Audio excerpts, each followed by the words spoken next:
गतकाली सन्ध्यारू निखोज अछंती झारसुगुड़ा पुराणा बस्ती बासिंदा दलगोविंद मिश्रंक 42 वर्षीय पुओ पिकन कुमार मिश्र डाकनाम पिकू झारसुगुड़ा स्टेशन छक स्थित कनक दुर्गा मंदिर ठारू संध्या 6टाରୁ 7टा मध्यरे से देखा देइथिबा बेले ता परठारू घर को फेरी नाहंती।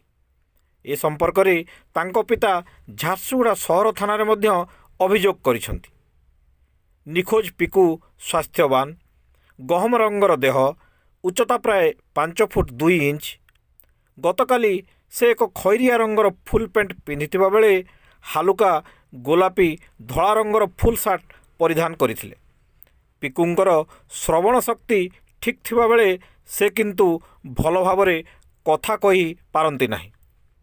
एणु केही सहृदय व्यक्ति जदि कोनोसी जगार पिकुंकु ठाब करती तेबे तांको पिता दलगोविंद मिश्रंक सह जोगाजोग करने को विनम्र निवेदन।